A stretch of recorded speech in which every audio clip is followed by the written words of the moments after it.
সব জায়গার মতোই আমাদের বাটানগর কলকাতা 140-এও শ্রাবণ মাসের শেষ সোমবার খুব ধুমধামের সঙ্গে ভোলে বাবার পুজো অর্চনা পালন করা হলো এবং কিছু কিছু মন্দির কমিটি রাত্রিবেলা ভোগ খাওয়ানোরও খিচুড়ি ভোগ খাওয়ানোরও ব্যবস্থা করেছে। আমি যতটা পেরেছি আপনাদের সামনে তুলে ধরার চেষ্টা করেছি। চলুন আমি আপনাদের সামনে আস্তে আস্তে তুলে ধরি আমাদের বাটানগরে কোথায় কোথায় ভোলে বাবার পুজো অর্চনা হলো এবং ভোগ খাওয়ানোর ব্যবস্থা করা হয়েছে। চলুন দেখতে থাকুন।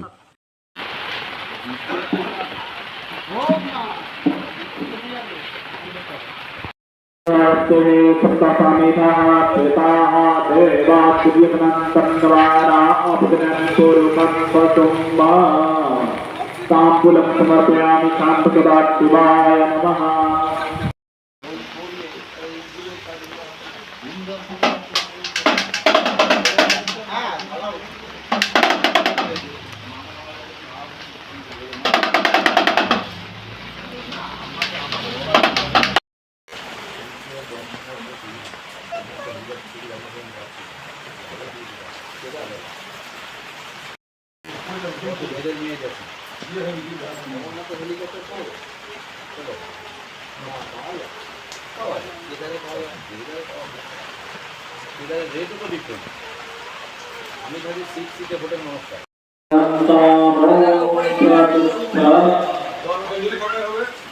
বাটানগর দাসপাড়ার মোড়ে বড় বাবা, কালীমা এবং ভোলে বাবার মন্দির রয়েছে।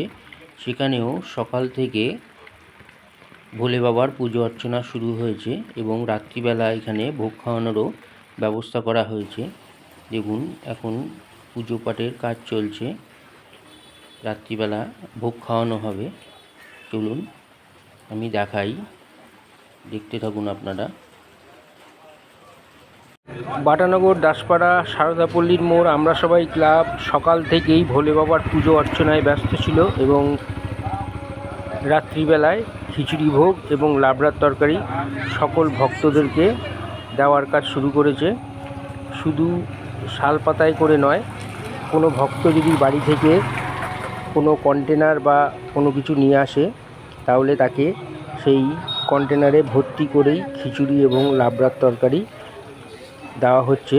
দেখুন তারই ভিডিও আমি আপনাদের সামনে তুলে ধরলাম। আমাদের বাটানগরের অনেক জায়গায় আজ শ্রাবণ মাসের শেষ সোমবার বলে খিচুড়ি ভোগের ব্যবস্থা করা হয়েছিল।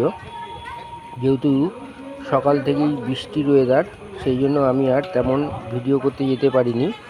আমি দাসপাড়া সারদাপল্লীর মোড় যেহেতু আমার এলাকার মধ্যে পড়ে, সেই জন্য সেখানে আর উদয়নপল্লী দাসপাড়া যেখানে, তার মধ্যে ভিডিও করার চেষ্টা করেছি। আপনারা দেখতে থাকুন।